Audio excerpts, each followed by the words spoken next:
Muy bien, empezamos. Reciban un cordial saludo a nombre de la Colmena, Medio de Comunicación Nacional. Hoy tenemos la presencia de nuestro panel de invitados, quienes nos acompañan el día de hoy. Sebastián Endara, docente de la Escuela Politécnica Nacional. El estudiante Constanza Jauregui Tama, activista social. El magíster Marcelo Aguilera, rector del Instituto Tecnológico Superior de la SUAY. La estudiante Caterina Takuri, presidenta de la FEWE Nacional. Y el magíster Eugenio Mogrovejo, que estará en representación del señor rector, doctor Enrique Pozo, rector de la Universidad Católica de Cuenca, quien ocupa el cargo de director financiero de la Universidad Católica. Zumba el panel de la educación superior en Ecuador. Desde el 31 de octubre del 2019, el Ministerio de Finanzas publicó la Proforma Presupuestaria 2020 enviada a la Asamblea Nacional, donde se constataba una reducción del presupuesto anual de 140 millones de dólares, lo que generó una alarma en las instituciones de educación superior. Más tarde, el 8 de mayo del 2020, los asambleístas se reunían en pleno para señalar que la reducción del presupuesto de la educación superior era regresiva en derechos. Durante ese año, 26 universidades recibían presupuesto estatal. En el año 2020, el rector de la Universidad de Cuenca, desde entonces el magíster Pablo Vanegas, señalaba que con 50 carreras y 1.200 profesores, las complicaciones son inminentes. Enfatizó Vanegas. Debemos ejecutar el recorte en el último cuatrimestre del año, lo cual deberíamos pensar en reducir cupos, pero nos resistimos a hacerlo. Prescindir de profesores de talento humano con experiencia pone en riesgo la calidad de la enseñanza.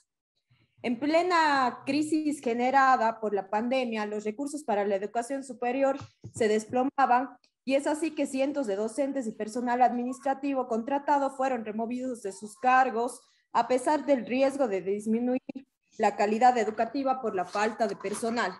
Con la llegada del gobierno del presidente Guillermo Lasso, se esperaba un panorama de esperanza que permita generar mayores posibilidades de acceso a la educación superior, o al menos esos eran los discursos en campaña que conmovían a las y los estudiantes docentes despedidos que creyeron que podrían retornar a sus puestos de trabajo, de los cuales fueron despedidos en medio de una ley humanitaria que terminó por parecerse más a una narrativa kafkiana.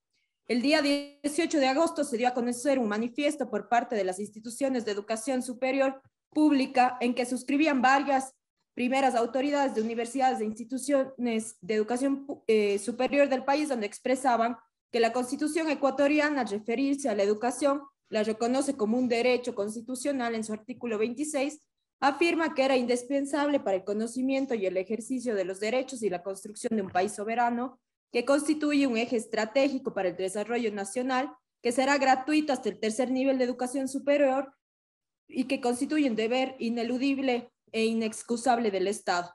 En el anterior gobierno de Lenín Moreno, durante el año 2020, se consolidó una reducción inconstitucional de cerca de 98 millones de dólares en las IES públicas, lo que generó graves afectaciones a la educación superior del país. La reducción del presupuesto y la falta de asignación oportuna de los recursos financieros inciden directamente en la calidad de educación superior pública, atentando contra la viabilidad de las instituciones de educación superior al verse comprometidas en su operación y sus finanzas. El 18 de agosto del 2021 se evidenciaron movimientos en las cédulas presupuestarias en algunas universidades, lo cual generó incertidumbre. Esto resulta contradictorio considerando que el esfuerzo de las IES públicas para el incremento de la oferta académica. Además, sorprende esta actitud después de haber mantenido reuniones en semanas anteriores con el viceministro de Economía y Finanzas y con el ministro Simón Cueva.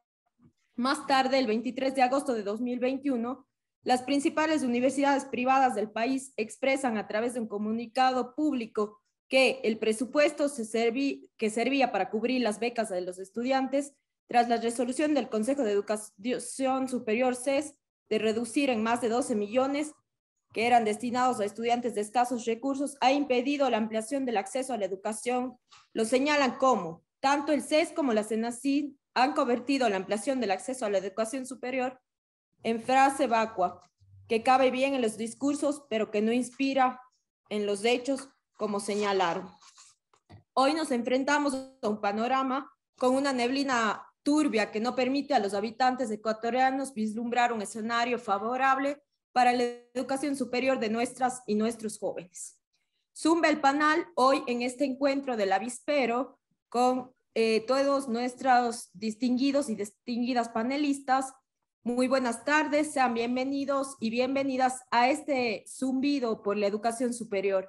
El día de hoy nos acompaña en la conducción del programa Augusto Verduga, quien más tarde se presentará, y bienvenido también todo el equipo de la Colmena, medio de comunicación nacional. Bienvenidas y bienvenidos.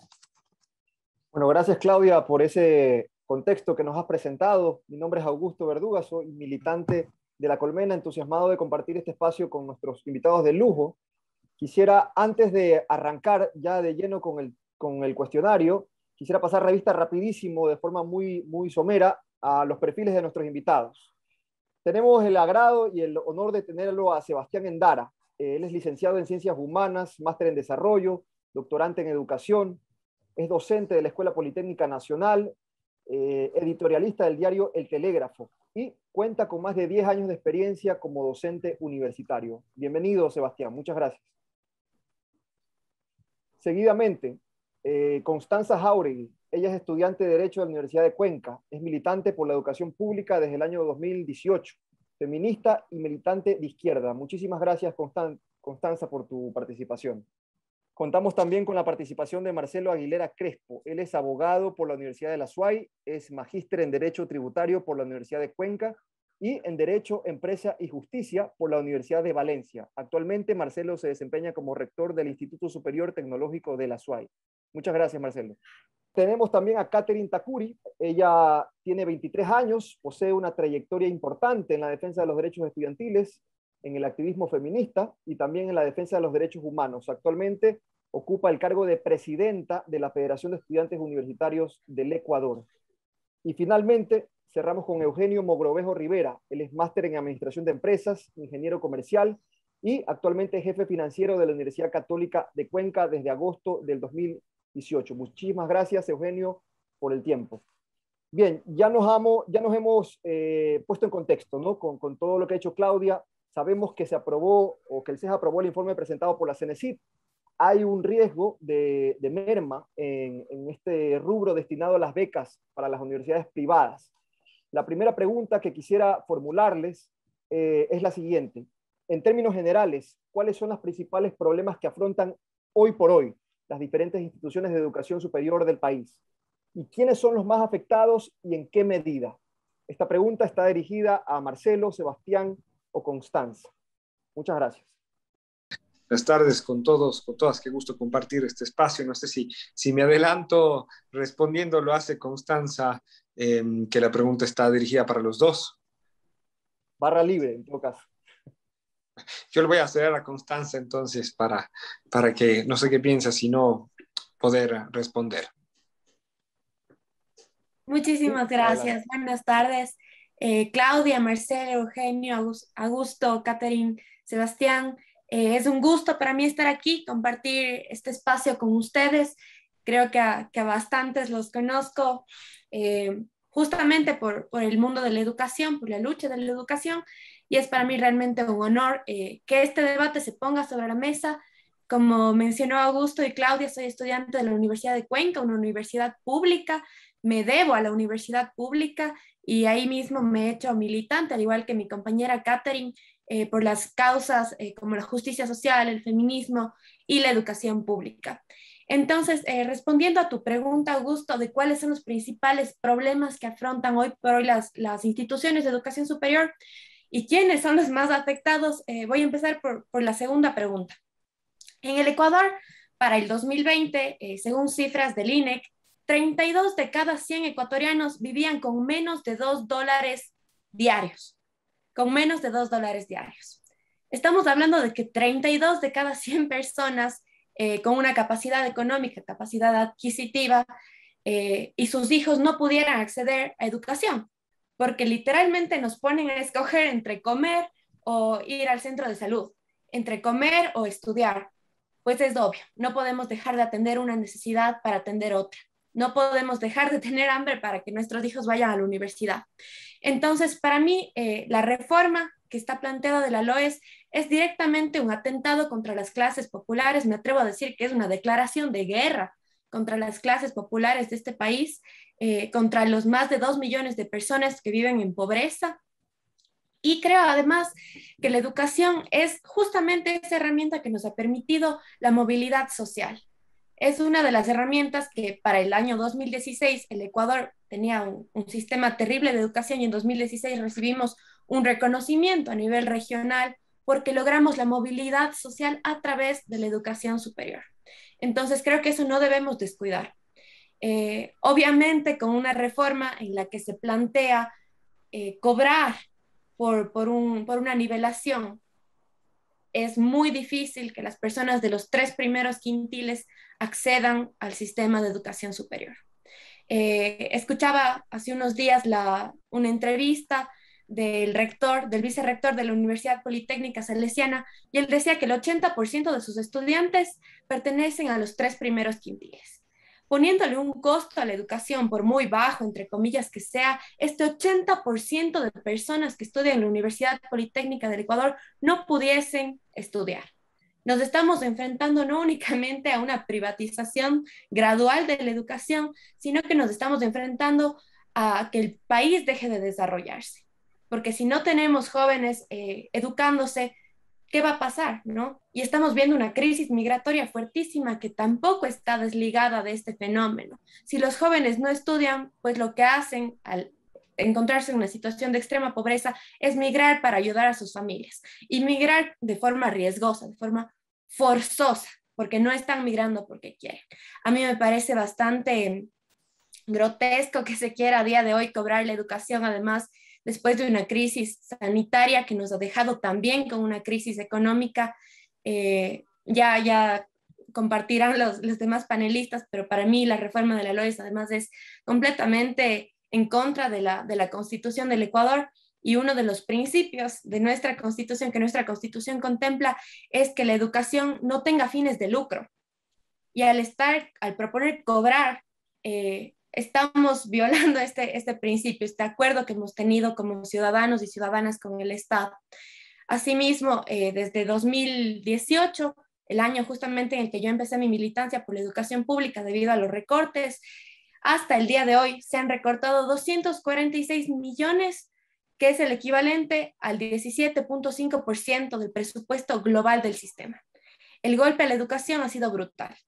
Y obviamente quienes se ven afectados son los jóvenes de las clases populares, que lamentablemente van a tener que escoger nuevamente, entre comillas, porque bajo un sistema de opresión no existe libertad de elección, entre estudiar o trabajar, y trabajar de forma precaria. Creo que eso, y le doy paso a Marcelo. Muchas gracias, Constanza. Bueno, nuevamente un saludo a todos y todas. Realmente para mí también es un gusto poder compartir este espacio de opinión. Refiriéndome a esta primera pregunta, yo creo que Constanza ha sido muy certera en los datos que ha dado y los recortes que esto ha significado, tanto con respecto al presupuesto que han recibido las instituciones de educación superior, es decir, ese porcentaje, cuanto en cifras, en dólares, que ha significado, ¿no? Yo creo que seguimos entendiendo a la educación como un gasto, y eso es un gran problema. Los gobiernos, y lamentablemente también, ha entendido o toma decisiones bajo el complejo bajo el entendido más bien de que la educación es un gasto y no una inversión, y creo que eso es absolutamente errado. Respondiendo puntualmente a la pregunta, porque hay varios temas que podremos ir abordando, sin duda alguna, quienes van a ser más afectados con estas decisiones serán los estudiantes que pertenecen a los quintiles de pobreza más bajos. Las decisiones afectan esencialmente a la universidad pública en cuanto al recorte de presupuesto, afecta a las universidades particulares cofinanciadas que recibían un presupuesto destinado esencialmente a becas, evidentemente, y ayudas económicas que las recibían los estudiantes de escasos recursos de estas casas de estudios. Hoy veía un comunicado de Cenecid que decía que lo que están buscando es una transparencia del gasto de estas instituciones y que igual están obligadas a destinar parte de su presupuesto a beca, sin duda alguna, pero les están incluso cambiando las reglas de juego. Las instituciones cofinanciadas en este momento tendrán, seguramente esto el representante de la Universidad Católica de Cuenca ya lo dirá, tendrán que dejar de invertir en rubros que estarían ya presupuestados para tratar de atender estas necesidades que tienen los estudiantes, porque muchas universidades de estas cofinanciadas responsablemente lo han dicho, es el caso de la Universidad Católica de Cuenca, y está afectado todo el sistema de formación técnica y tecnológica, porque lamentablemente muchas veces solamente pensamos de educación superior o las instituciones que forman parte del sistema de educación superior son las universidades y escuelas politécnicas y dejamos de lado los institutos técnicos y tecnológicos públicos que tienen una oferta académica muy importante en el país. Y digo, hay dos cosas, porque seguramente más adelante abordaremos este tema, pero los institutos públicos ni siquiera reciben recursos. Los estudiantes que pertenecen a los institutos públicos son parte también de los quintiles de pobreza más bajos. Pero no estamos hablando, por ejemplo, de que estas instituciones no reciben presupuesto y que los estudiantes de estas instituciones tampoco reciben becas en algunas otras condiciones relacionadas a movilidad, relacionadas a otros aspectos sobre los cuales las instituciones educativas también debemos responder. Y lamentablemente, este discurso político de fortalecimiento de la educación superior, de libre acceso, lo cual sin duda era algo absolutamente demagógico, libre acceso no va a ser posible si es que no existe una cantidad de cupos suficiente que pueda realmente ser suficiente para la demanda de estudiantes que este rato tenemos en el sistema, y cupos se consigue con presupuesto, cupos no se consigue de otra forma, dándoles presupuesto para que las instituciones puedan contratar a sus docentes, puedan ampliar infraestructura, etcétera. Pero lamentablemente esta reforma a la ley orgánica también se dirige hacia retroceder las condiciones vinculadas a la gratuidad. Constanza decía con absoluta certeza, ahora se está diciendo que la nivelación puede ser cobrada, que esto dependerá de la institución de educación superior. Y lamentablemente, claro, frente al poco presupuesto, a la reducción de presupuesto, habrá instituciones públicas que lo piensen, que definitivamente crean necesaria para poder cubrir esta brecha de la falta de entrega de recursos, desarrollar un proceso de nivelación cobrado. Y esto significará el establecimiento de un verdadero obstáculo a los estudiantes de escasos recursos. Yo creo que en términos generales, esta reforma tiene que ser discutida también con los actores del sistema de educación superior. Lamentablemente no ha sido un proyecto socializado con institutos, con universidades, y eso hace que, por supuesto, no se entienda desde la visión de la academia lo que verdaderamente debería estarse resolviendo como problemas estructurales del sistema de educación superior, y muchos de estos problemas están tratados esencialmente hacia una condición de dar mayor autonomía a las universidades y crear incluso una suerte de desregulación del sistema, lo cual también es errado. Está bien darle más autonomía a las instituciones, pero le estamos desarticulando al Consejo de Educación Superior, incluso organismo de regulación, para que pueda hacer procesos de control posteriores. Es decir, vamos a pasar de una hiperregulación a una desregulación cuando lo correcto debería ser encontrar un punto medio, es decir, darles mayor autonomía a las instituciones de educación superior, pero no evitar el control posterior. Si no, vamos a tener lo que pasó en la época del CONESUB, carreras como ingeniería en cosmiatría o cualquier tipo de carreras y títulos inventados desde el realismo mágico y que no responden a las realidades del sistema. Es decir, estamos proponiendo una reforma a la Ley Orgánica de Educación Superior que me parece que es absolutamente inconsistente con las necesidades reales que tiene el sistema y que ahora, hoy por hoy, va a afectar fundamentalmente y está afectando fundamentalmente a quienes, a los estudiantes de escasos recursos de las instituciones públicas y en este momento particulares cofinanciadas. Muchísimas gracias, Marcelo. Vamos enseguida con un minuto con Sebastián Endara para que nos hable de cuáles son estos posibles riesgos a los cuales se enfrenta la educación superior hoy. Bueno, un saludo cordial a todos los que nos ven en casa, en el trabajo, en donde sea, y a los compañeros que están en el panel. Gracias, Augusto. Gracias, Claudia, por la invitación. Bueno, yo quisiera más bien hacer un abordaje un poco más estructural y filosófico, si quieren, a la problemática, pensándole un poco un problema estructural que tiene la universidad, que tiene que ver con su gradual alejamiento de la construcción del proyecto nacional estatal, y eso pasa fundamentalmente por haber menorado su aporte a la reflexión crítica con respecto a lo que se denominaría como el ejercicio del poder, ¿no? Sobre todo cuando los centros educativos en general, y esa es una tesis que maneja muchos de los críticos del sistema neoliberal, los centros educativos y de tercer nivel en general parecen haberse sumido como protagonistas en la construcción de una narrativa afín al pensamiento neoliberal, que es precisamente el que está generando todos estos recortes y estos posicionamientos de verle a la educación como un gasto, ¿no? Recordando palabras de Enrique Ayala Mora, en el 2015 sacó un editorial muy pequeño pero muy significativo. Él recordaba cómo en 1830 se realizó justamente en la Universidad Central el acto político de fundar la República del Ecuador. Ahora el proyecto republicano se destruye no solamente gracias a la creciente reducción de los presupuestos, sino gracias al pensamiento que se construye en estas instituciones, que es un pensamiento que tiene como corolario el tema de la eficiencia, el tema de la calidad, el tema del éxito. No nos sorprenda entonces que bajo estos criterios hayan estos efectos, ¿no? Habría que decir que la universidad tiene una responsabilidad mayúscula en el aporte al conocimiento que produce y reproduce, ¿no? Y que impacta directamente en las relaciones sociales que legitiman determinadas ideologías, ¿no? Y eso tiene que ver también con un impacto que es mayor, que no tiene que ver solamente con los aspectos de generación de las condiciones técnicas, ¿no? Para que el país se inserte dentro del contexto internacional como productor de materias primas, como siempre lo ha sido, ¿no?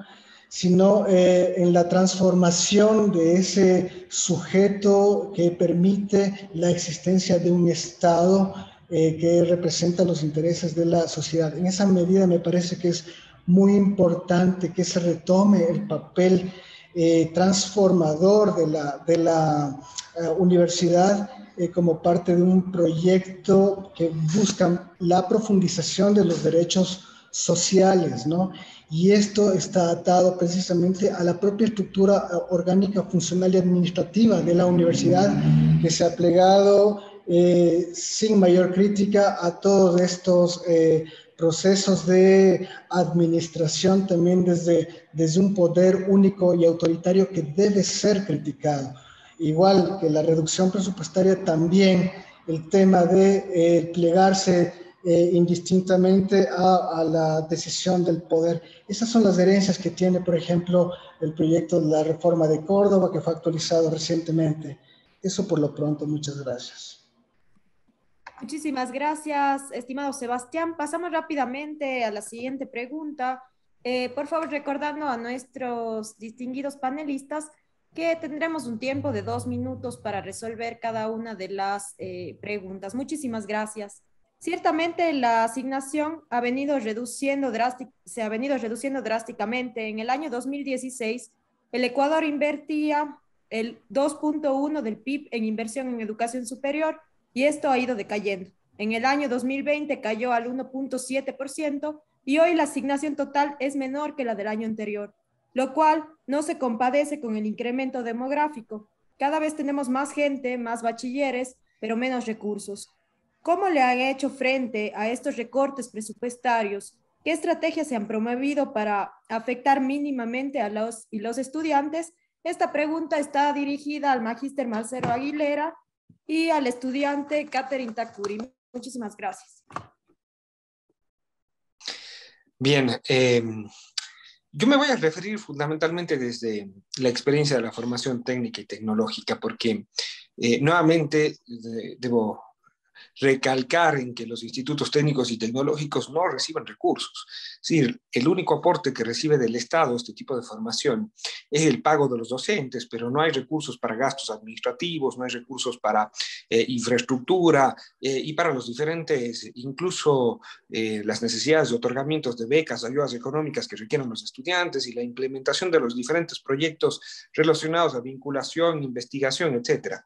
Los institutos técnicos y tecnológicos, por ejemplo, son parte del sistema de educación superior, sin duda alguna. Ahora sus títulos conducen a carreras de tercer nivel, pero nunca han recibido recursos y esto es una realidad lamentable a nivel nacional. Incluso los propios docentes, que al final son los que son pagados a través de los recursos económicos estatales, han sido despedidos, se les ha rebajado el sueldo casi en un valor de $500 por docente. Y esto ha significado, por supuesto, tomar decisiones que han sido complejas. Acabamos de pasar un proceso de acreditación institucional y todos los institutos públicos que acreditaron lo hicieron a través de procesos que han implicado una suerte de autosustento, ¿no? Es decir, de generar a través de la empresa privada, de convenios con instituciones nacionales e internacionales, incluso la generación de recursos que permitan afrontar al menos las condiciones mínimas que requerimos para el cumplimiento de los ejes sustantivos de la educación superior. En el caso de los institutos técnicos y tecnológicos, creo yo que ha sido más proactividad, más en realidad iniciativa propia de las instituciones que inversión del Estado, ¿no? Las estrategias han sido, por supuesto, buscar alianzas estratégicas con instituciones fundamentalmente privadas para tratar de suplir de alguna forma esta no asignación de recursos como sucede en estos casos, ¿no? Yo me refiero puntualmente a ello porque conozco la experiencia de los institutos técnicos y tecnológicos y digo, lamentablemente en el país solo pensamos nuevamente en universidades y escuelas politécnicas cuando en este momento necesitamos más técnicos y tecnólogos que licenciados e ingenieros, porque hay que diversificar la matriz productiva y diversificar la matriz cognitiva. Estamos haciendo todo lo contrario a lo que pasa en otras experiencias internacionales, pero digo, lamentablemente hay que cambiar drásticamente el sistema de formación técnica y tecnológica con recursos, realmente asignar los recursos que este rato no existen.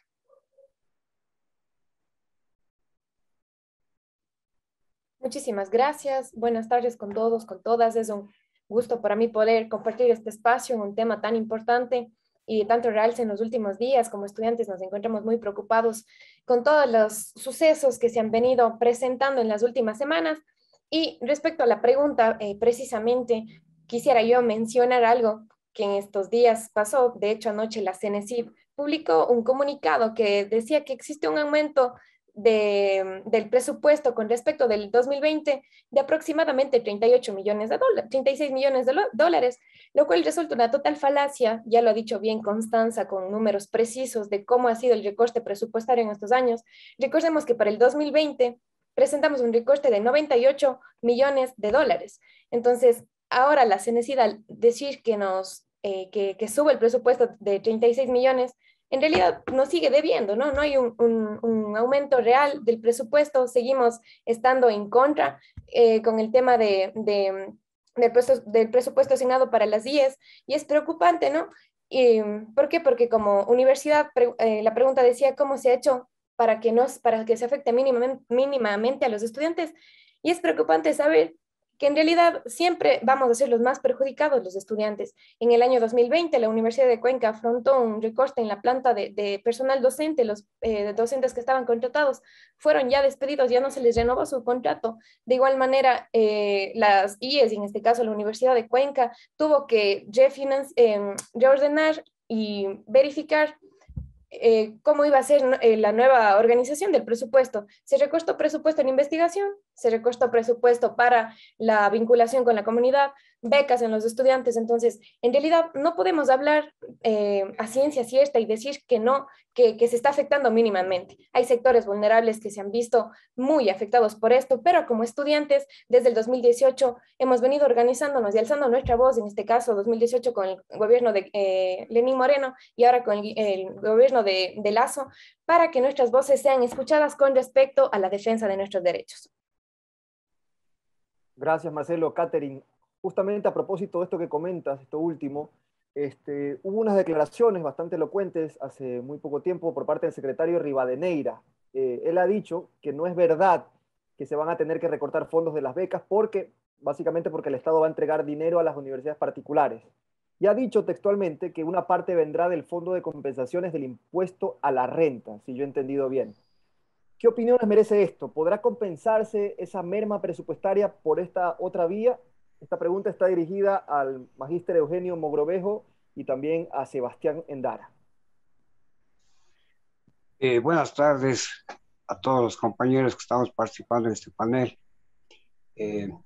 Efectivamente, este tipo de diálogos se tornan imprescindibles sobre la base de que aquellas personas que estamos involucrados de alguna manera en los institutos de educación superior e institutos tecnológicos, tenemos que poner de manifiesto un conjunto de situaciones adversas que se derivarían justamente de la aplicación de políticas públicas que lo que hacen es, de alguna manera, limitar posibilidades de formación académica por parte de los estudiantes y más aún de aquellos estudiantes cuyos niveles socioeconómicos son bastante importantes, más aún derivado de la situación de pandemia con afección mundial en el tema y todo ese tipo de cosas. Es importante este tipo de diálogos. Yo me voy a centrar específicamente en lo que tiene, en indicar cuál es la realidad como tal de la Universidad Católica de Cuenca al ser una universidad cofinanciada. Cofinanciadas somos 8 universidades en el país y de alguna manera el término cofinanciado no calza en función del rol que cumple el Estado con las universidades cofinanciadas, entre comillas, porque el cofinanciamiento al que se refiere el Estado es simplemente actuar el Estado como un padre protector que paga la educación de un cierto número de estudiantes. Más allá de eso, no tiene competencia la Contraloría General del Estado en evaluar recursos públicos, sino exclusivamente aquellos que son otorgados para otorgamiento de becas a estudiantes de escasos recursos económicos. En el 2019, para que tengan una idea, aproximadamente el presupuesto público para asignación de becas en la Universidad Católica de Cuenca estuvo en el orden de 5.7 millones aproximadamente. En el 2019, en el 2020 y hasta el 2021, ese presupuesto público se ha reducido en el orden del 30%. Tan es así que el presupuesto confirmado para cofinanciamiento en la Universidad Católica de Cuenca para el ejercicio económico 2021 está en el orden de 3.9 millones de dólares. Es decir, una reducción aproximada del 30%. Pero el tema es bastante complejo. ¿Por qué razón? Porque nosotros cuando recibimos un presupuesto en el 2019 por 5.7 millones de dólares, con ese presupuesto nosotros asignamos becas a estudiantes de recursos económicos escasos.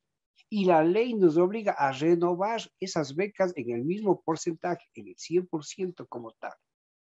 Lo que ha hecho el Estado es, a través de estos recortes presupuestales en el 2020 y 2021, en el orden del 30%, conforme indico, lo que ha hecho el Estado es obligar de alguna manera a las universidades cofinanciadas en cubrir ese mismo porcentaje de renovación, es decir, el 100%, a esa misma nómina de estudiantes, utilizando recursos públicos, porque la LOES obliga lógicamente a generar renovaciones sobre la base de un porcentaje inicial asignado al estudiante.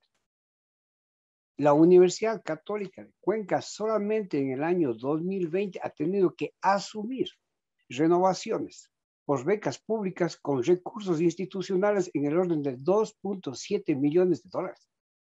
Esos recursos necesariamente debieron ser provistos por el Estado, porque con los 5.7 millones del 2019 nosotros asignamos becas en el 100%, pero con un recorte del 30% al 2021, nosotros por ley nos obligamos a renovar en el 100%, pero lógicamente utilizando ya recursos públicos para completar el déficit por disminución presupuestaria asignada por el Estado. Ese tema es bastante complejo. Ahora, a eso se suman dos situaciones que son completamente difíciles y delicadas. Hasta antes de la pandemia, la Ley Orgánica de Educación Superior contemplaba una cobertura de al menos el 10% del universo total de estudiantes para obtener el beneficio de beca pública. A partir de la pandemia, en el mes de julio del 2020, se emite la Ley de Apoyo Humanitario, donde obliga a las universidades cofinanciadas a duplicar el beneficio de beca pública del 10 al 20%. Pero en ningún momento, para compensar ese incremento, el Estado asignó recursos extra presupuestales.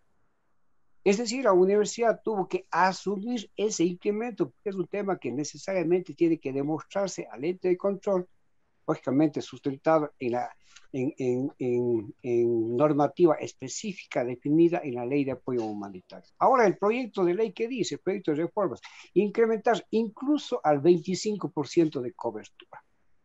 Entonces es un tema completamente delicado por la razón de que nosotros como universidad tenemos que asumir con esos recursos, a pesar de que le compete al ente público, y dejamos nosotros de canalizar esos recursos para el cumplimiento del objeto social institucional, ¿no es cierto? ¿Cuál es la dotación de educación de calidad a través de la dotación de infraestructura, de dotación de laboratorios, de dotación de todos aquellos insumos que hacen posible generar educación de calidad?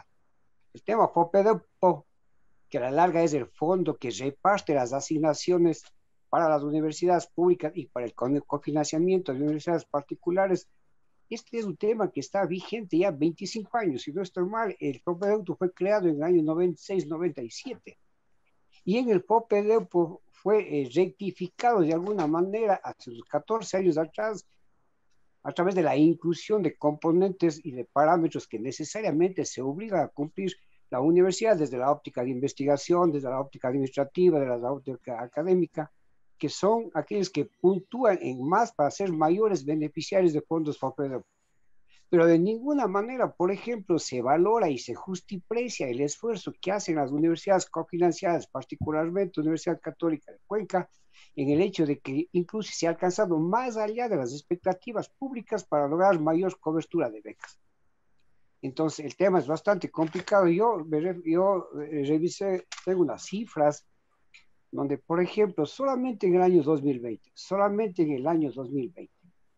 la captación del Estado por renta estuvo en el orden de 4.039 millones de dólares. Por IVA se captó aproximadamente 6.274 millones. Sobre estos dos componentes que me dan aproximadamente 10.300 millones, la asignación del FOPEDEUPO está aproximadamente en el orden del 10%, es decir, le correspondía a las universidades una asignación de 1.071 millones de dólares aproximadamente. Sin embargo, se asignaron 955 millones, es decir, dejaron de asignarse 116 millones de dólares. Y esto no sucede exclusivamente en el año 2020. Las estadísticas del año 2016 hacia la fecha tienen exactamente el mismo comportamiento. La pregunta del millón es, con este tipo de reducciones presupuestales, la afección directa de alguna manera incide específicamente en los grupos más vulnerables como tal. Porque las universidades, lo que vamos a hacer ahora con las disminuciones permanentes es dejar de brindar el beneficio de asignación en el orden de 100%. De hecho, ya con la Ley de Apoyo Humanitario se nos permitió disminuir ese 100% de asignación como beneficio de beca, cuando menos al 50%. Pero lógicamente el Estado tiene que entender de que está yendo este tipo de decisiones en detrimento exclusivo de las economías de los hogares más vulnerables del país, que son la gran mayoría. Entonces, el tema presupuestal de por sí es bastante complicado. Yo pienso que el Estado tiene que ser consecuente con la norma constitucional y en función de eso tiene que asignar los recursos exactamente tal y como corresponde, de conformidad con la ley, en la medida asimismo de que se ha reestructurado la fórmula polinómica de cálculo de la asignación por producto, donde se dé básicamente importancia fundamental a otros parámetros, por ejemplo, a aquellos donde se valore sustancialmente la cobertura que dan las universidades cofinanciadas para lograr un mayor beneficio de beca a un mayor universo de estudiantes. Eso, mis queridos compañeros. Muchísimas gracias, Eugenio. Rogamos a nuestros invitados no extenderse más allá de los 2 minutos para poder alcanzar con todas las preguntas. Es el turno de Sebastián Endara. Bueno, yo creo que lo que ha manifestado el magíster Mogrovejo es más que elocuente, ¿no? Y nos revela la problemática general en la cual estamos inscritos, ¿no? A mí me parece que de todas maneras habría que contextualizar esto en un elemento clave, que es pensar cuál es la función contemporánea del Estado, ¿no? En ampliar y profundizar los derechos. Esa es la función real del Estado. Sobre esa premisa se deben resolver las prioridades de la gestión pública. Insisto, ampliar y profundizar los derechos. Y eso parece que no se lo está haciendo. Ahora bien, un derecho fundamental, incluso planteado por la UNESCO, por varios organismos internacionales preocupados sobre el tema de la educación, dicen que el derecho a la educación es un derecho humano indispensable para el ejercicio de los derechos humanos, del resto de derechos.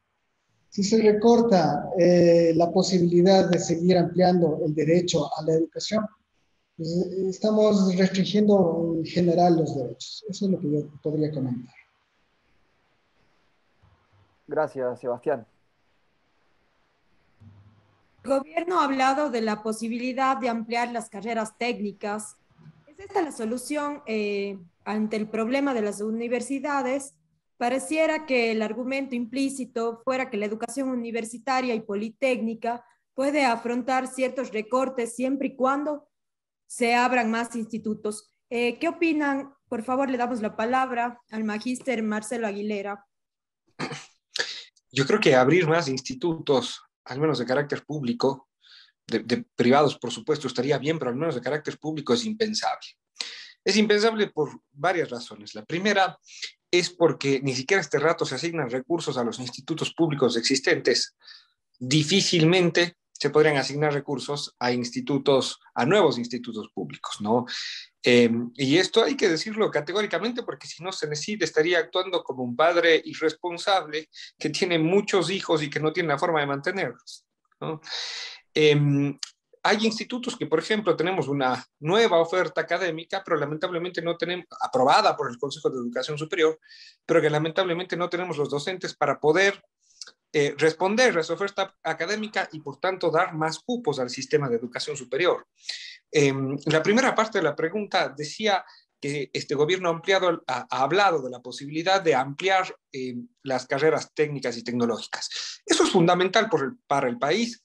Es necesario para el país, más allá de que lo hagan las universidades, lo hagamos los institutos públicos, pero yo decía hace un momento, hay que diversificar la matriz cognitiva del país y esto significa tener distintos tipos de profesionales. En otros países, mientras la relación es de un ingeniero por cada 7 tecnólogos, nosotros aquí tenemos 7 tecnólogos por cada ingeniero.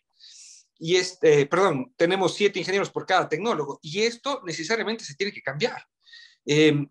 Y vale la pena ampliar la oferta académica y fortalecer la formación técnica y tecnológica.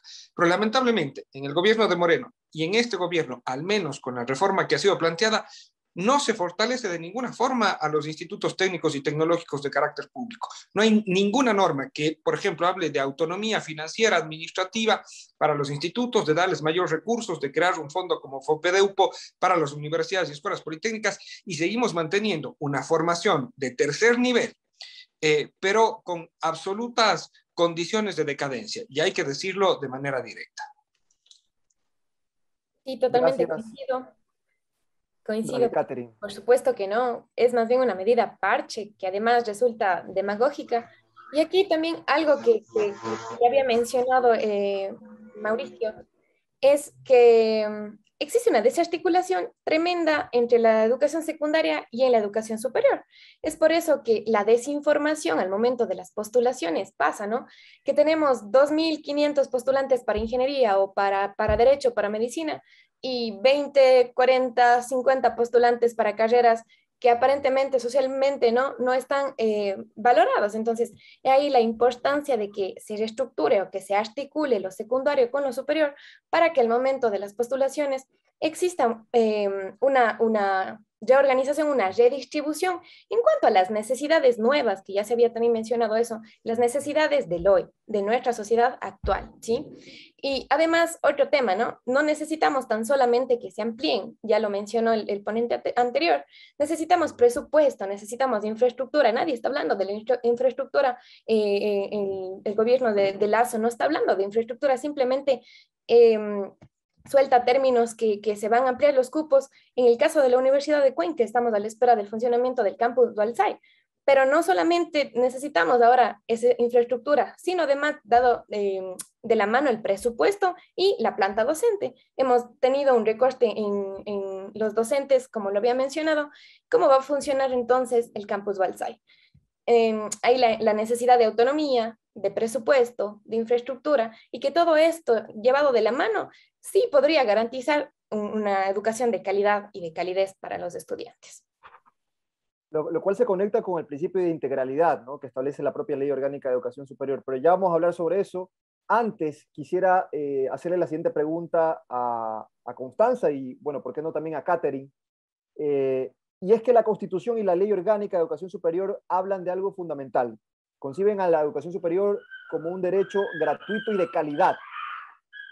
Este tema de la calidad vuelve a tener vigencia por la propuesta del legislador socialcristiano Luis Almeida, que ha dicho que hay que abrir las denominadas universidades de garaje. La pregunta concreta ¿es posible reabrirlas luego de que estos centros educativos pasaron ya por un proceso de evaluación en el que se determinó que no cumplían con los estándares mínimos en temas tan sensibles, por ejemplo, como la infraestructura? Yo no sé si algunas de estas universidades realmente llegaron a ser de garaje, pero ciertamente algunos eran casas, ¿no?, departamentos. La gente se graduaba de médico en 3 años y por ahí tenías un PhD en Derecho en 2 años o en 1 año. ¿Es dable esto? ¿Es posible reabrirlas luego de que ya se ha extinguido la vida jurídica de estas universidades? ¿Cuál debería ser el proceso para que estas universidades vuelvan a tener vigencia y si es factible y correcto que se reabran? La pregunta va para Catherine y también para Constanza. Bueno, gracias por la pregunta, Augusto. Yo de plano digo que estas universidades no pueden y no deben reabrirse, porque consistían en una estafa para las familias ecuatorianas, una estafa económica y además con falsas promesas educativas, porque los estudiantes obviamente no podían, no tenían una buena preparación, como bien dices, Augusto, había médicos graduados en 3 años, o sea, ¿de qué estamos hablando? Ingenieros en 2, 3 años, o sea, no, es completamente absurdo pensar en esto, pero aquí hay que entender que la propuesta demagógica del señor presidente Guillermo Lasso se puede cumplir porque, pues bueno, él nunca habló de calidad y creo que de eso no nos dimos cuenta al momento de su campaña. Muchas personas que votaron no se dieron cuenta. No habló de calidad, habló de aumentar cupos, sin importar a qué costo aumenten esos cupos, sin importar la situación del país. Y teniendo en cuenta además que la desesperación de las y de los estudiantes por estudiar evidentemente puede llevar a que caigan en una de estas universidades. Esto es la punta del iceberg de todo un desarme del sistema público que se ha venido llevando desde el gobierno de Lenín Moreno y que ahora vemos que lamentablemente se afianza con un gobierno que tuvo falsas promesas de prosperidad, de calidad, de dignidad. Entonces, desde mi perspectiva, estas universidades no deberían reabrirse. Y también está conectado a lo que yo decía cuando me hicieron la primera pregunta, que es sobre el principio de no lucrar con la educación. El reabrir estas 14 universidades tiene el fin de convertir a la educación en un negocio. Y es algo que no podemos permitir, que no nos compete únicamente a los y a las estudiantes o a la gente beneficiaria de la educación pública, sino a todos y a todas como sociedad, porque estamos poniendo en riesgo el desarrollo del país al exponernos a tener profesionales que no se preparen adecuadamente. Entonces, evidentemente, como decía el doctor Aguilera, si es que ni siquiera se da el presupuesto a los institutos que ya existen, mucho menos se va a poder con 14 universidades que no cumplieron en un proceso legítimo, un proceso legal de evaluación con la calidad mínima que debían tener para seguir funcionando. No es que fue de un día al otro, además. No se desarmó así nomás de esas 14 universidades, se les dio un tiempo plazo para que mejoren la calidad que tenían y no lo hicieron y por eso al recibir la calificación E fueron sacadas del sistema. Eso, y le doy paso a Catherine en honor al tiempo. Muchas gracias, Connie. Sí, coincido totalmente con respecto a que esto es regresivo en cuanto a garantías de calidad en la educación superior.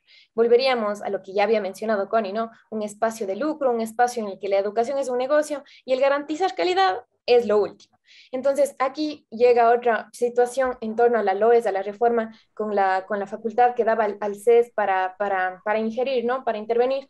Y aquí la pregunta es, ¿hasta qué punto va a ser o es beneficioso que el CES y el CEACES intervengan o tengan esta facultad para controlar la calidad de las instituciones, de las IES en general? Entonces, lo que nos tenemos que cuestionar aquí es, evidentemente tiene que existir un control.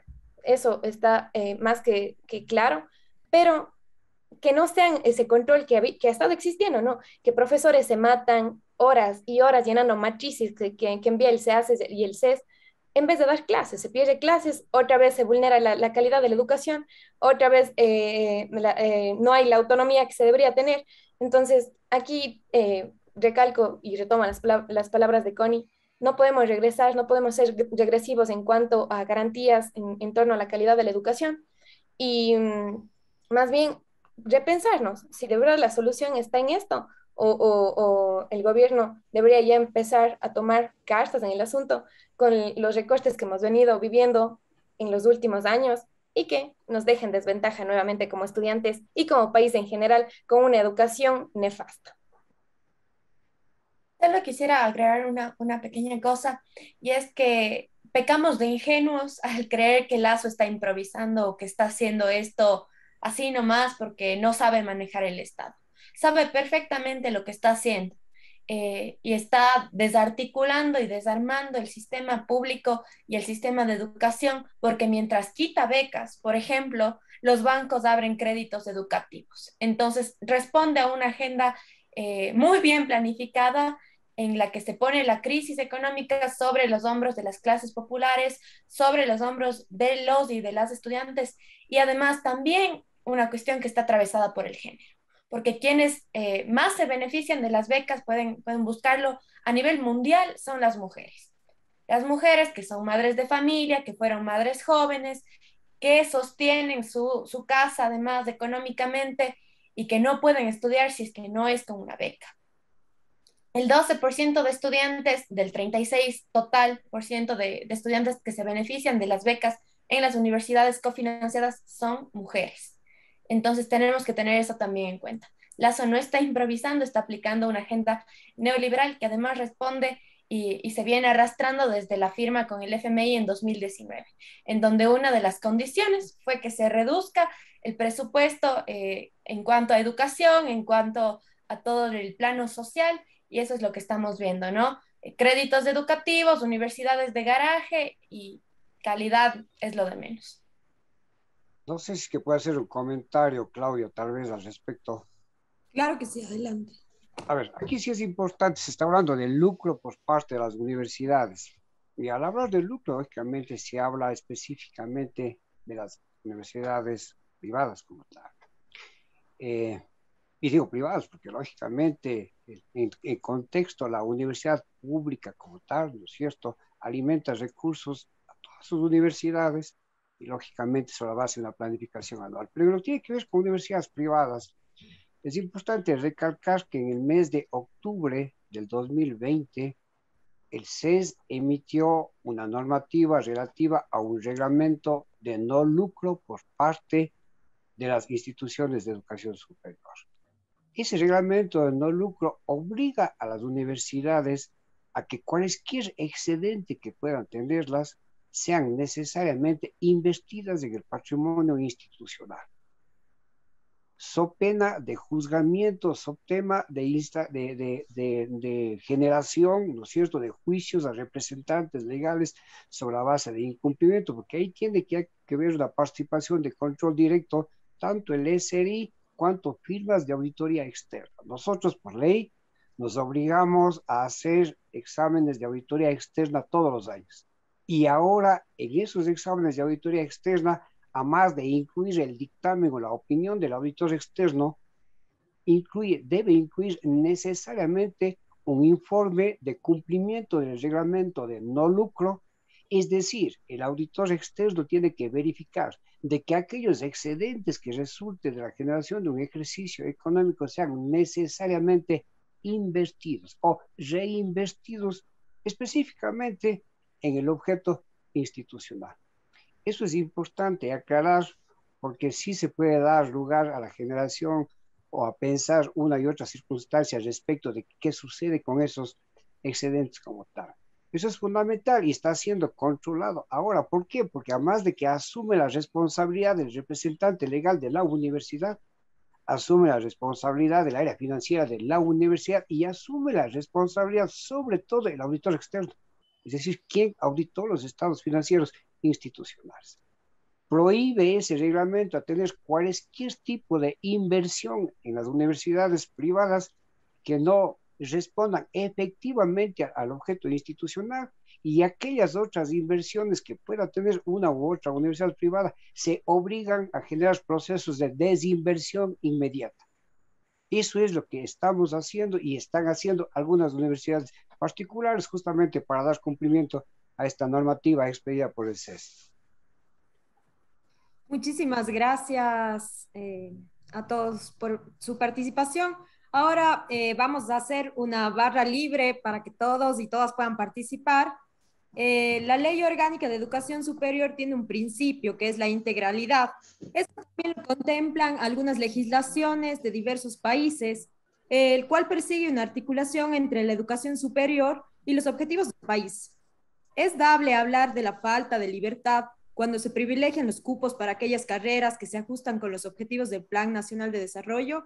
¿No debe el Estado tener un rol de planificación con perspectiva de futuro? Adelante, por favor. Yo pienso que el Estado como tal, la obligación del Estado es justamente utilizar herramientas de planificación que le permitan en el mediano y largo plazo buscar segmentos en los que necesariamente debe participar el sector privado y que tiendan fundamentalmente a generar escenarios de desarrollo económico. El Estado, entendería yo, siempre tiene que supervigilar cualquier posibilidad de proyecto que pueda generar una universidad o un instituto tecnológico respecto de la creación de carreras, en la medida de que éstas justamente obedezcan a la planificación pública, para que justamente estos insumos que necesariamente tienen que ser provistos por el Estado y que son derivados de la planificación en el largo plazo, sean insumos que utilicen las universidades, sean insumos que utilicen los institutos tecnológicos, para que sobre esa base, sobre el hecho de actuar con parámetros específicos en uno u otro campo de desarrollo previsto por el Estado en su planificación, estas universidades o estos institutos puedan generar escenarios de carreras que sean completamente consecuentes con la necesidad de desarrollo socioeconómico. Eso es fundamental porque se ha visto muchos casos donde hay ciertos proyectos de carreras que no se compadecen con la necesidad de la comunidad. Recuerden ustedes que nosotros como universidades estamos para dar soluciones inmediatas a los problemas comunitarios, pero en muchas ocasiones se deja de lado este tema, se hablan de expectativas de creación de carreras. El CES como tal no hace seguimientos efectivos a la necesidad de creación de esas carreras que permitan en el mediano y corto plazo, ¿no es cierto?, generar soluciones a problemas de la sociedad y a la larga se convierte en un mero trámite de aprobación. Ese es el tema, o sea, el tema es de que la planificación institucional, hablo de universidades y de institutos tecnológicos, debe ir de la mano con la planificación del Estado, para solo de esa manera ver exactamente en qué áreas del conocimiento necesariamente tienen que intervenir las universidades a través de carreras que sean completamente y de manera efectiva generadas. Muchísimas gracias. Damos paso a Sebastián. Bueno, muchas gracias. Bueno, es una pregunta compleja. Yo quisiera decir que en el fondo de todo esto parece que hay una falta de, o sea, hay que pensar más bien la legitimidad del Estado frente a la sociedad civil también. O sea, eso pasa por eh, una crisis de la democracia en general, ¿no? Me parece que estamos en un punto, luego de 200 años de fundación del Estado-Nación, que tenemos que repensar el proyecto nacional estatal y desde luego en repensar el proyecto, el tema de la educación es absolutamente clave, ¿no? Y tenemos cuestiones fundamentales como, bueno, qué están haciendo las universidades, ¿no? Las universidades públicas, las universidades privadas que existen, cofinanciadas o privadas, absolutamente, bueno, cómo gestionar el tema de la educación no es un tema de trato a la ligera, ¿no?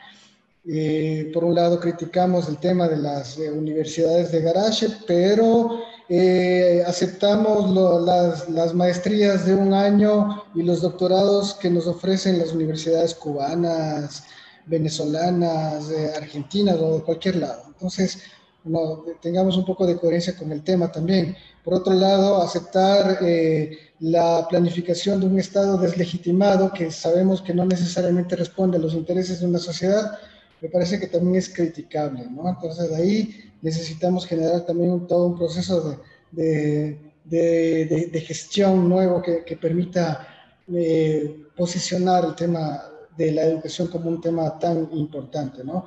Y por el otro lado, pues si no tenemos un ojo puesto en la sociedad civil, pues no tenemos la legitimidad para decir, bueno, la sociedad reclama esto, no le estamos haciendo caso, es decir, todo proviene también de un contexto histórico-cultural al cual no estamos dando la importancia, ¿no? Porque la mayoría de personas quieren estudiar jurisprudencia, abogacía o medicina, pues eso no se responde simplemente diciendo porque sí es una decisión al antojo de la sociedad, no. Esto pasa por un conjunto de condiciones que han hecho que estas carreras sean potencialmente las de mejor acceso al mercado laboral, porque tengan mejor acceso a lugares de trabajo, porque sean mejor pagadas, etcétera. Es decir, esto pasa por una reconfiguración total de la estructura nacional estatal y las universidades, desde luego, tienen que estar inscritas en esto. Y obviamente las universidades privadas o cofinanciadas tienen que ser honestas en el tema también. Me parece excelente que haya este tema del manejo de los excedentes, pero eso no, digamos, no deja digamos, resolver el problema de fondo, que es, bueno, la educación es un derecho o es una mercancía, o cuándo es mercancía y cuándo es un derecho, cómo podemos resolver este tema. Entonces, no estoy criticando, por supuesto, yo soy producto de la universidad pública, pero también he hecho servicios para institutos y universidades privadas. Lo que quiero decir es que necesitamos pensar como sociedad de una manera integral el tema y no en un episodio histórico particular, sino de manera permanente, ¿sí? Esa sería mi interpretación de lo que sería la integralidad. Bueno, muchísimas gracias. Yo creo que cuando hablamos de los principios constitucionales tenemos que tener muchísimo cuidado también, más aún ante una reforma que se va en contra de nuestra constitución completamente.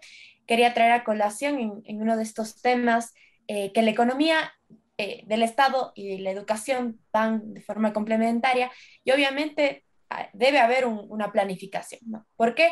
Porque la planificación estatal hace frente a una economía neoliberal en donde cada uno ve por sí mismo y jala para su lado y los demás no importan. Entonces, evidentemente, el Estado debe tener una planificación, debe buscar un equilibrio y ahí también nos remitimos al principio de pertinencia, en donde la segunda parte de la pregunta que habían hecho habla de la pertinencia, ¿no? De la vocación productiva, natural, humana de las personas dentro del sistema para que éste se articule, ¿no? Lo que la sociedad necesita con las vocaciones o potencialidades de nuestro Estado y dando paso a que la oferta académica obedezca a la visión que tiene el país, ¿no? Lamentablemente hemos visto que siempre se pone por encima las carreras técnicas y se pone menos énfasis en las carreras como literatura, como ciencias sociales, como filosofía. Entonces creo que esto sí es una crítica para todos y para todas. Y otra cosa que quería decir en este tema es que algo que nos preocupa dentro de la LOES, creo que no solo a mí, sino a la mayoría de personas que creemos en los derechos humanos, es que se quiere eliminar la cláusula o se quiere eliminar el derecho de las personas migrantes de estudiar cuando se dice que para ser beneficiarios de la educación pública debe ser ecuatoriano y residente permanente en el Ecuador. Es un atentado contra la dignidad, contra cualquier principio constitucional y contra el derecho humano a la educación. Y bueno, Sebastián, me llamó bastante la atención su comentario. Yo he tenido profes cubanos, colombianos y venezolanos excelentes. Creo que hay que tener mucho cuidado en estos temas. Últimamente no usted específicamente, sino porque lamentablemente en estos tiempos la xenofobia está a flor de piel. Entonces, al hablar así en general de Venezuela, de Cuba, caemos en hacerle un juego al discurso xenofóbico y neoliberal. Perdóname, no, creo que entendiste mal. Yo no me he estado refiriendo específicamente a ninguna persona, creo que lo entendiste mal. Estaba hablando de los programas que se ofertan en universidades venezolanas, cubanas, españolas, argentinas, que duran un año, pues, maestrías y doctorados, por ejemplo, que los sacas en 2 o 3 años. Ese comentario que acabas de hacer no tiene ninguna razón, no tiene nada que ver conmigo y lo rechazo profundamente. No es así. Excelente, muchísimas gracias por la aclaración, Sebastián. Al mencionar Cuba y Venezuela específicamente me llamó la atención.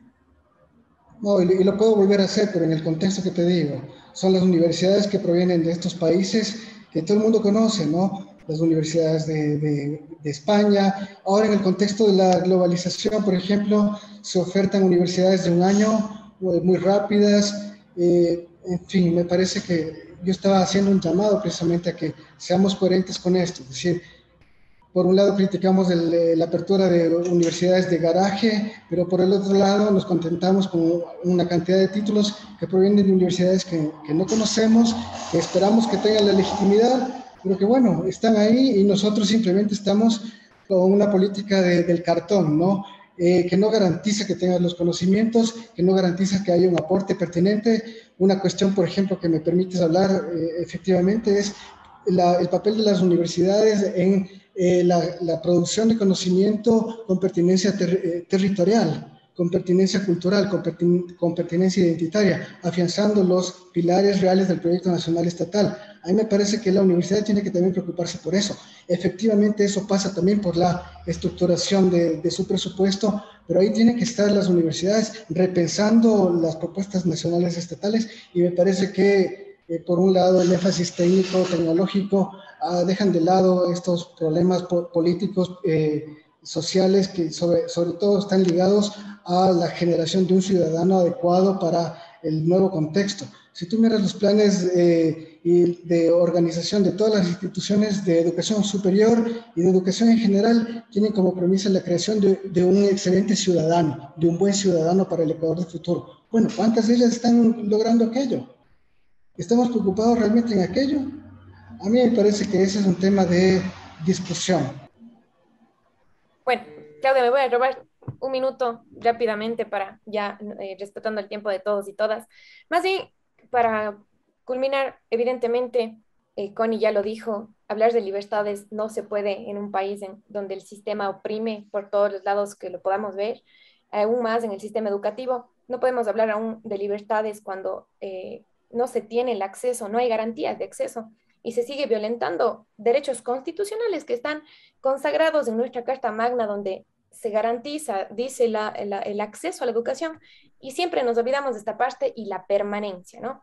Evidentemente, tiene que el Estado tener una agenda con visión al futuro que integre las necesidades del hoy y obviamente del mañana. Entonces, yo creo y considero muy necesario que se sigan, el gobierno que se siga planteando una agenda, pero en base a las necesidades de un pueblo, de una mayoría, ¿no? No en base a privilegios, no en base a sectores que son siempre los más privilegiados y que siempre representan la minoría del país y nosotros las mayorías, las clases sociales de a pie, las personas de a pie, estamos siempre siendo vulneradas. Entonces, más bien eso sí, repensar y cuestionarnos, ¿no? Cómo estamos viendo y hacia dónde estamos mirando con qué horizonte estamos viendo el tema de la educación superior. Muchísimas gracias por esta jornada de la cual ustedes han sido partícipes. Zumba el panel de la educación superior en este nuevo programa del avispero. Les esperamos en una futura edición. Esperamos poder contar con su participación. A nombre de todos los que formamos la colmena, les agradecemos este espacio y que tengan una excelente noche. Muchísimas gracias. Muchas gracias, que pasen muy bien. Gracias, Gracias a todos. Gracias, un gusto. Gracias por estos importantes insumos que nos han brindado. Yo quería sumar nada más a este análisis el rol gravitante que juegan los medios de comunicación masiva en este tema, ¿no? Porque mientras tú te planteas en la opinión pública, ¿no? Que lo más exitoso es ser gerente de una empresa, o por ejemplo ser famoso, ¿no? Eso va formando ciertas expectativas en los adolescentes que luego empiezan a buscar, ¿no? Esos modelos de éxito en las carreras universitarias. Mientras uno pone estos roles, estos modelos, ¿no? Como los modelos del éxito, claro, no vamos a tener la suficiente demanda para carreras que tienen que ver, por ejemplo, con la ciencia. ¿Qué tal, por ejemplo, dar incentivos en la manera de educar en temas técnicos? A nadie se le ha ocurrido que ser científico puede inclusive ser divertido y puede ser algo que potencie sus capacidades. Por eso es que me parece que es gravitante, digo, el rol de los medios de comunicación. Esto tiene que ver definitivamente con ese imaginario que va construyendo los medios de comunicación, y el Estado está para planificar y para inyectar recursos y crear los incentivos necesarios para que las carreras que no tienen que ver con lo tradicional, con derecho, con medicina, con economía, también tengan un rol trascendente en la educación superior, ¿no? Y en el sistema de educación superior como tal. Cierro con eso, no sin antes agradecerles nuevamente a nuestros panelistas por estas valiosas contribuciones. Será hasta una próxima oportunidad en el avispero de la colmena. Un abrazo para todos, especialmente para ti, compañera.